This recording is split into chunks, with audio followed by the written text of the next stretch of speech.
Take a moment and look at the products in your home right now. From your toothbrush to your morning coffee, your soap to your favorite snack. You likely believe you have hundreds of vibrant choices. True market competition. The chilling truth is that your choices are an optical illusion, perfectly engineered. This is the story of the silent takeover, a secret that controls our daily consumption.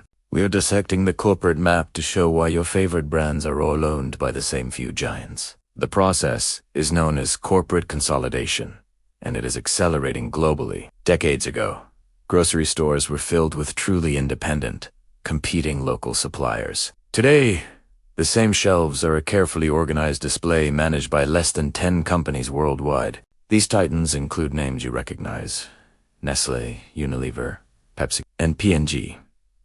They are the architects of a sophisticated strategy they call the House of Brands. The core principle is simple: acquire a successful competitor, but never change its name or logo. The goal is to harvest the consumer loyalty built by the original, smaller company. The consumer feels they are supporting a niche, trusted brand, but the profit flows to the giant. This deception creates the essential illusion of a competitive, free market. This illusion is absolutely vital for maintaining their massive pricing power and dominance. If the truth behind corporate power intrigues you, please hit the like button and subscribe now.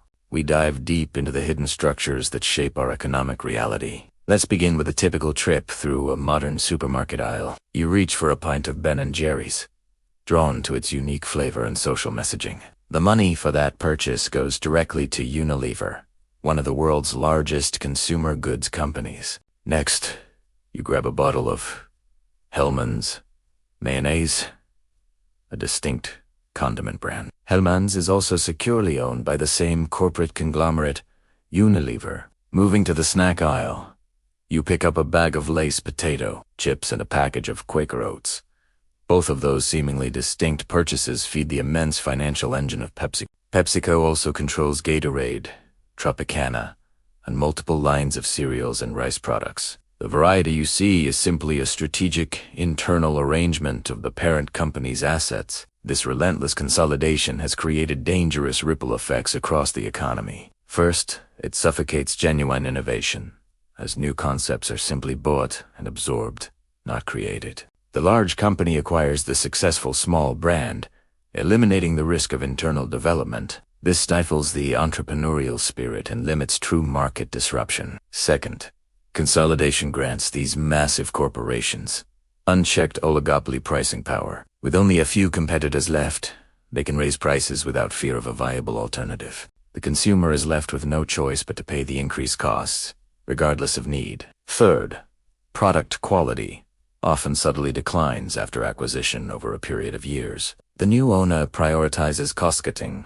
replacing premium ingredients with cheaper, mass-produced substitutes. The consumer slowly gets less value for more money, thinking it's a normal market shift. The political influence of these megacorporations is another critical component of the takeover. They spend billions on lobbying to ensure that regulations remain lax and favorable to their structures. They actively block any attempt to enforce rigorous antitrust laws that might break them up. They have become too large, too interconnected, and too powerful to be challenged by any single government. The acquisition cycle continues, largely ignored by the overworked and underfunded regulatory bodies. The end result is a marketplace where a consumer choice is entirely dictated by corporate strategy. They engineered a brand for every single demographic, price point, and perceived lifestyle. From the premium organic market to the basic generic shelves, the ultimate owner is often identical. This vast network gives them an iron grip on crucial retail shelf space across the globe. The silent takeover is truly complete when the consumer cannot identify a truly independent alternative. The only weapon we have left is an informed, conscious decision to trace the money's flow. When we refuse to participate in the illusion, we apply the necessary pressure for change. The long-term solution requires a massive revival of strong antitrust enforcement worldwide. Regulators must begin to analyze market control across categories, not just single product lines. The profitable illusion of choice must be challenged by consumer demand for transparency. We must collectively demand visibility into the ultimate ownership of the brands we trust. The immense power we think we hold as consumers must be directed toward demanding genuine competition. The silent takeover is real, pervasive, and affects your life, but it is not irreversible. Share this video to awaken a global audience to the reality behind the supermarket shelves. Help us empower others to see the corporate structures limiting their daily consumption and driving inflation. We will continue to investigate the shadowy forces shaping our economic and political landscapes. Thank you for watching, and look closely at the labels on your next trip to the store.